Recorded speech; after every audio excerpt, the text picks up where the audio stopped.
Can't see anything. Hopefully we're live and I can get started.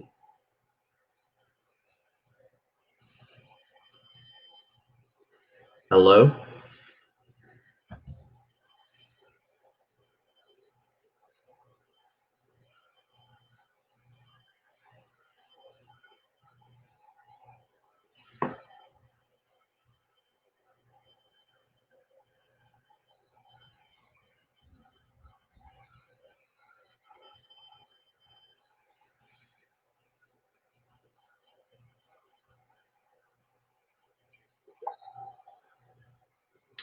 Alrighty. Good morning, everyone. My name is Jamaal Keyes. I am a Maverick, and I know all of you are Mavericks. And I want to present today on the 6 types of personalities for time management. Uh, the presentation is entitled 6 Types of Time Management Personalities. And what we want to do today, well, what I want to do is help you discover the time manager in you. The first personality for time management that I want to discuss is the firefighter. So when you think of a firefighter, what's the first thing that comes to mind? Maybe it's, oh man, they want to be the hero, or they want to save everyone, or they're always running into the burning buildings, or wherever there's a fire, they're going to be there. That's what they do. However, when I say firefighter concerning time management personalities, these are people who have a strong sense of urgency, which can negatively influence their time management. They tend to give minor issues a greater sense of urgency than deserve. And when I say minor issues, I'm talking about things like running to the store to get a new package of pens when you have one pen that's working and it's full of ink. You just started using it, so there's really no need to run right away to go get another pen, and people tend to do that. They feel like everything is important, and if every situation or circumstance is important, then you tend to overwhelm yourself. And so what we're going to take a look at is this first one. Firefighters tend to run towards a crisis while others fleeting situations. Yay, firefighters. They have a strong sense of urgency, which I've already stated, which can negatively influence their time management. Restatement of tend to give minor issues a greater sense of urgency than needed. And though many solutions exist, firefighters should identify and prioritize their tasks based upon urgency and importance. All righty. Next, we have the Eisenhower Matrix, important urgent matrix. Probably heard of Stephen Covey. Stephen Covey's time management matrix, or the 7 Habits of Highly Effective People, is the book he wrote, he authored, and it's a really great book. It's a bit of a heavy read if you're not really big into time management. It's a lot of interesting principles and key terms and phrases that you can learn. The Eisenhower Matrix is referring to former President Dwight D. Eisenhower. He grouped tasks into 2 categories. He said they were either important or they were urgent. Sometimes they're both, and sometimes they're not not anything. They're just your time wasters. Now, based upon the Eisenhower Matrix, the important urgent matrix, what you have is you have a 2x2 matrix, and on the vertical side you have not important tasks, important tasks, and on the horizontal side you have you have you have urgent, not urgent, and in quadrant 1, these are urgent and vital activities. And urgent and vital activities, important and urgent activities, the quadrant 1s, they're your quick wins, things that you need to do right then, and they're important to your overall goal. And and you should focus on those firsthand. Quadrant two, we have important but not urgent.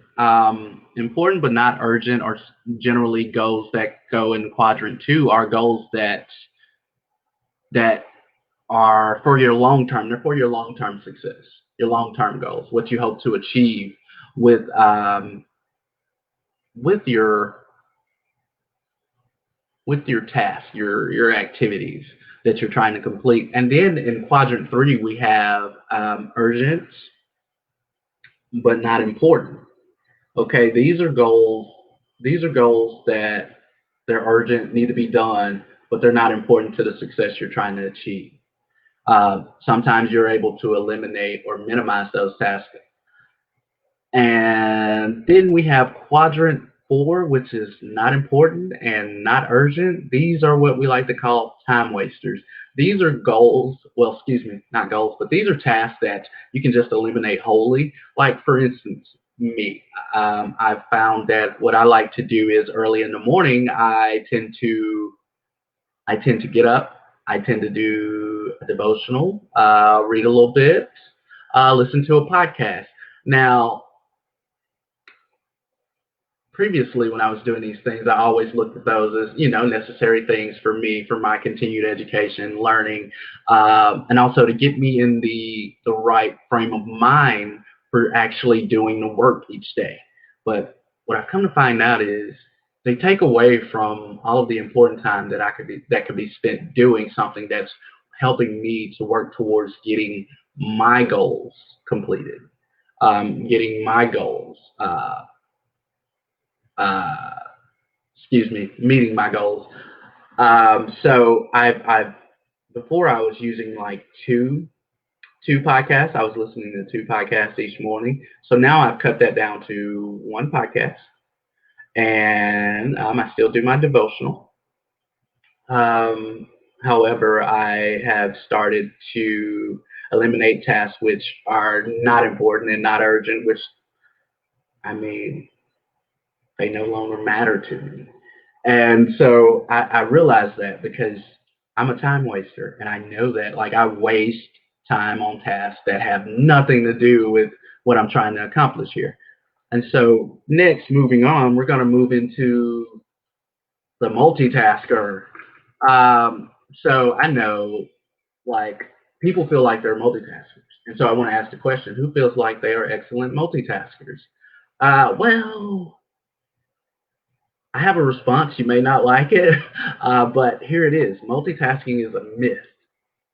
You cannot be an effective multitasker. Multitasking leads to incompletion, mistakes, and you are less likely to accomplish your main goal or what you're trying to achieve for that particular day. Um, but there is such a thing as single tasking. And what you do with single tasking is you focus on one important task and you put all of your effort into that one task. And when you decide to give your full attention to a single task, you can incorporate the following to help you with that. You can use blocks of time for essential tasks. Now, I don't know that everyone's familiar with time blocking. I use time blocking. I do set times for myself, and I try not to exceed those times. I am actually getting really, really good at it.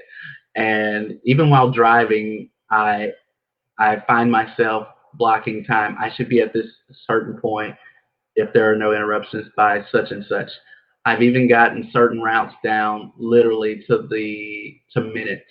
Like if I tell you I'm going to be there, I'm there within that time frame. And I think that's very important moving forward because not only is when we think about time management, we think about managing our time, but it's not just about managing our time. Sometimes it's about managing oneself, and that can be very vital to you if you're having problems with time management. Um, Number two is you want to eliminate distractions. Distractions distractions are social media. That's a distraction. Not when I say social media, I'm not just talking about your Snapchat, your Instagram, your Facebook, your LinkedIn pages, things of that nature. I'm talking about checking your email. Yeah, yeah, I know. You might have some important emails coming through, but that's not always necessarily the case. And what happens is you get distracted. And I found that for every 6 minutes, 1 minute is wasted on an email. 1 minute. So let's say 60 minutes in an hour. Let's see, you check it once every 6 minutes. That's a total of 10 times. So you've wasted 10 out of your 60 minutes on just emails in that amount of time. That's 10 minutes spent on emails. And emails, yes, they're important. But couldn't you save that 10 minutes and just block it out at a later time? Here, hey, I need 10 minutes to go through all of my emails at once, decide on the ones that I want to keep, the ones that I want to get rid of, the ones that I need to respond to right away, and those that can wait. And I think that'll be a good thing for you. Um, uh, yes, sometimes you have to have polite conversations with people, and you have to explain to them that you do not wish to be disturbed. Um, I was a medical records clerk, and as a medical records clerk, sometimes people would be like, "Oh man, you're always in your office with your door closed." No, no, no. I would be in my office, and with the door closed, that implies that I'm busy, or that implies that I don't want to be disturbed. And also, you don't really have to have that conversation if your door's closed. But if you must have that conversation with people, please try to be polite and just explain to them why you do not wish to be disturbed, because you want to focus on the task at hand. And I think that's going to be all. Next, we're going to move into the third personality type, which is the overcommitter. Okay. Question: who would be considered an overcommitter? An overcommitters are people who find it difficult to say no to others. Guilty. So I can always find myself in many of the personality types, because I'm an overcommitter. I find it difficult to say no to others. I'm the type of guy of, like, even if I haven't done it, I'll figure it out as I go. Sometimes that works. Sometimes I need a lot more help than I than I thought. But overcommitters are, besides finding it difficult to say no to others, they prioritize other people's priorities ahead of their own. You don't want to do that. You don't want to do that. You don't. If you have a goal and someone comes along and they ask for help, you should probably, yes, have a discussion about it. See how much time it will take, or if they have a time frame. I mean, because if you have a deadline for, say, 5 p.m., you don't want to be stuck working on something until 3 p.m., knowing that it's going to take you at least 3 hours to finish your task. You're going to miss your deadline, and by missing your deadline, you're going to create problems for those who have offered you this opportunity. And so I think that's very important for all of us. Um, Overcommitters, they tend to burn themselves out because they don't pause while moving from commitment to commitment. They don't rest, they don't reflect, and they crash and burn. Some people may feel like they're an overcommitter, and that's okay, because there are ways to fix these things. And a simple solution to incorporate for such people, the overcommitters, is to stop saying yes. Think about it. I mean, some factors are beyond one's control. However, what I've learned is most time management issues are self-imposed. If you're always saying yes, yes, yes, when do you ever make time management, uh, like, I mean, well, not time management, but how can you effectively manage your time if you're always saying yes to other people's priorities, priorities and not focusing on your own. Um, I think uh, another thing will be to identify what is important in your life. Home and work. By doing this, you can counter overcommitment. You have to know what's important to you. That's very important. And if it doesn't align with your goals or your priorities, just say no. Be nice and say no. I mean, it's okay. Um, Next, we'll be moving on to the underestimator, time management personality, and also the question is, do you ever start a task assuming it will not take long and later wonder what happened to the time? Well, that happens to a lot of us. Once again, I'm an underestimator of time. I am. I don't always um, properly assess the time like it will take to complete a task. And eventually, when you underestimate your time to complete tasks, it leads to the postponement of other commitments. And underestimating also leads to missing deadlines and asking others to reschedule to accommodate you. You do not want people to have to always reschedule to accommodate you because you're always late or you're always taking longer than expected on other tasks. Um, as an underestimator, you're always playing catch up. It seems like you can never get ahead, or you're always running behind, and that creates feelings of burnout, and one obvious solution would be to realize things take longer than planned, and fix these in order to help with being an underestimator of time, what we should do is we should allow for extra time in the planning phase.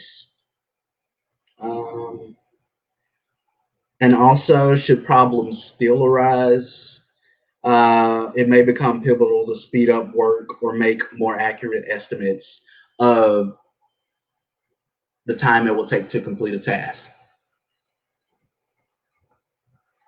Next, we have the perfectionist. The perfectionist time management personality is someone who becomes obsessed with perfection. They might spend too much time on specific tasks. And let's say a task really takes 3 hours to complete, but you give yourself 6 days. Okay. Let's say you finish after the third day. Sometimes with perfectionists, what you have is they experience feelings of burnout, mentally, like mental and emotional exhaustion, and that's due to the fact that they want to cross their T's and dot their I's. And when I say this, um,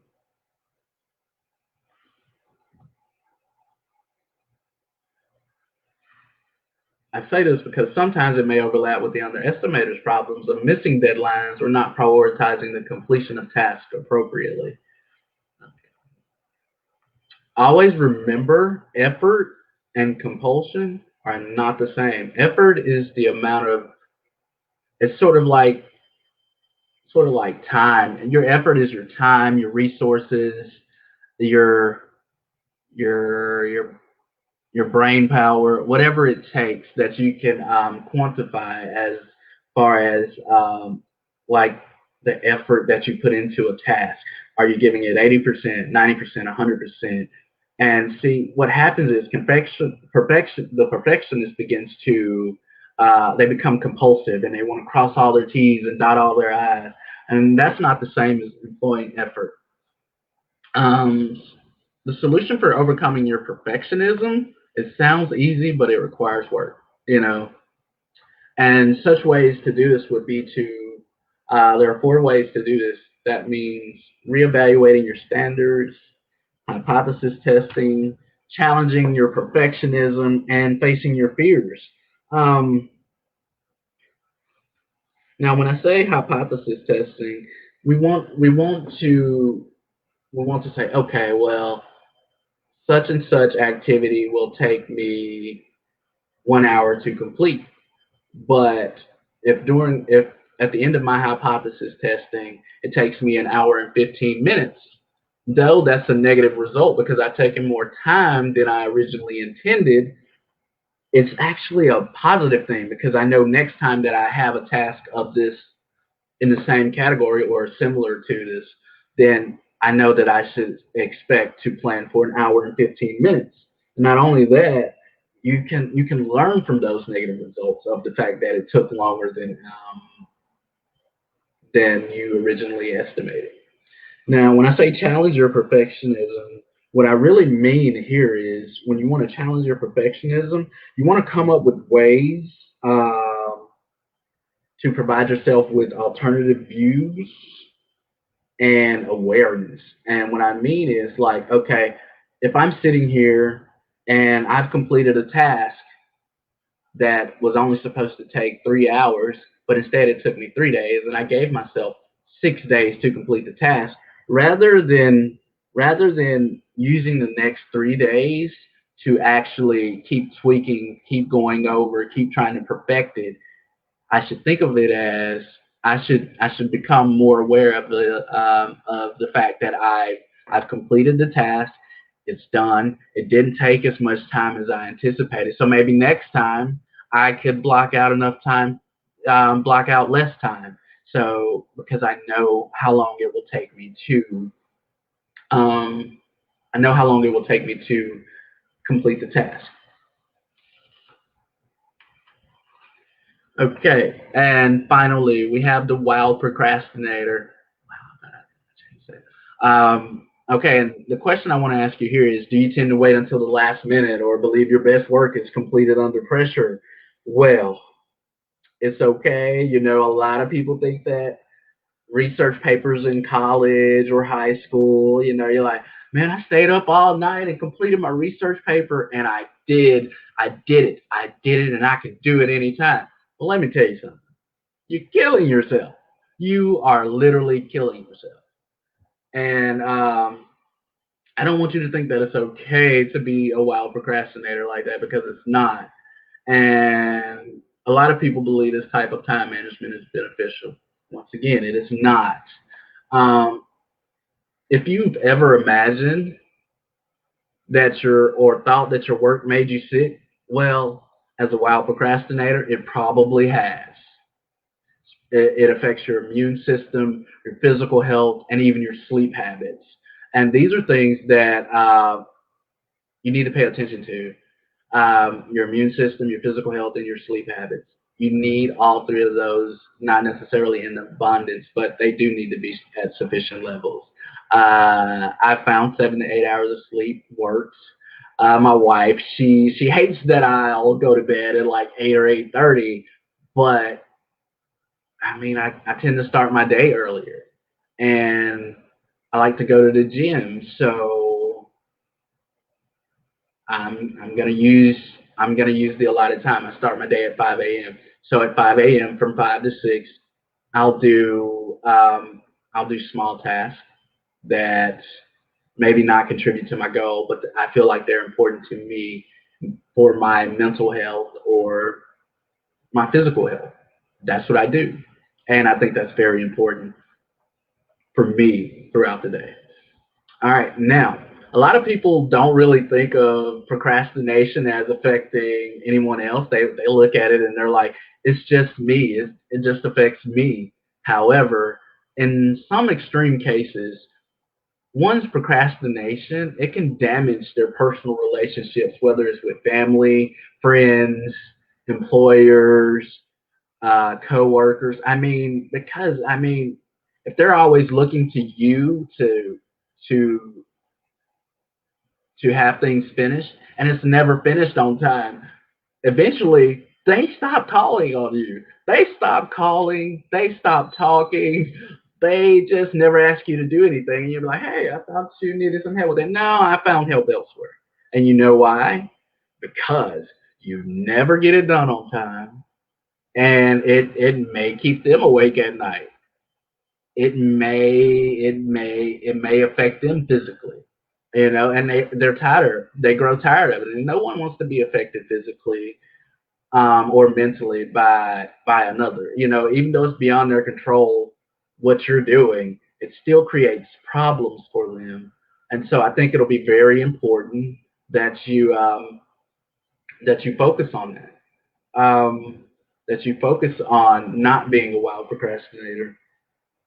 And next, um, now sometimes to do work in small chunks might be the most effective solution for the wild one, the wild procrastinator.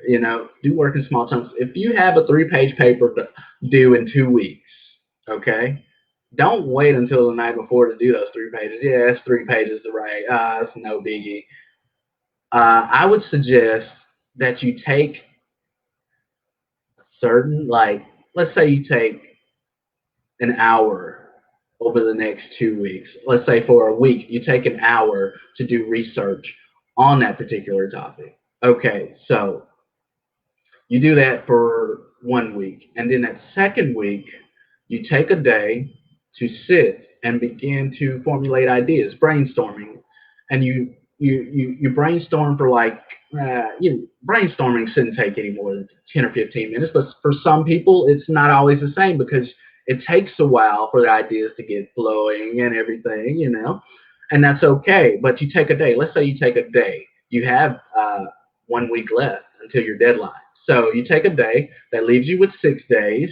Okay. And in those 6 days, you can write those 3 pages. You now can effectively write a 3-page paper in 6 days.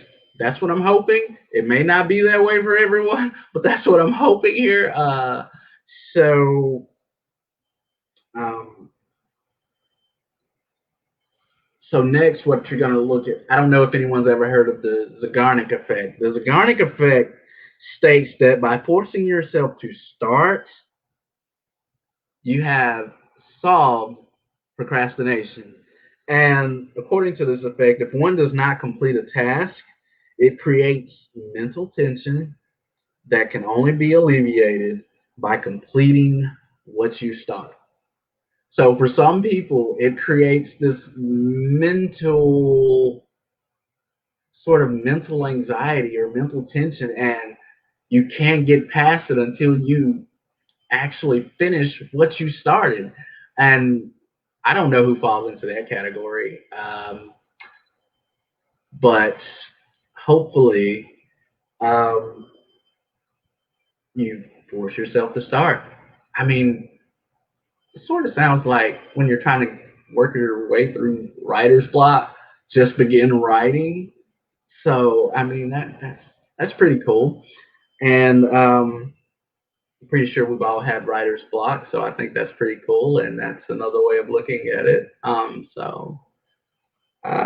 That's actually all I have on my presentation, and I am going to stop sharing my screen.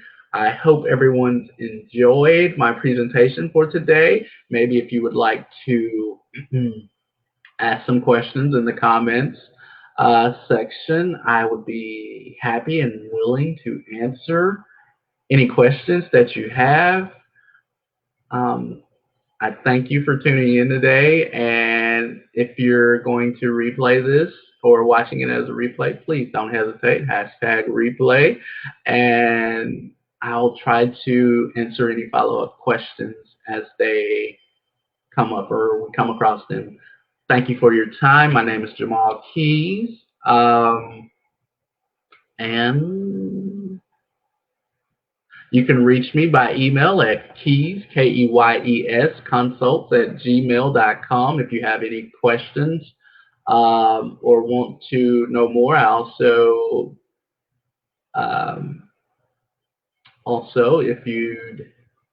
if I'm not going to say if you'd like a copy of the slideshow, if you will, just put it in the comments section, and I will get you the PDF of the PowerPoint presentation. And I hope everyone has a great day, and I hope I've given you some things to think about as far as the type of time management personalities, which one you might be. So thank you.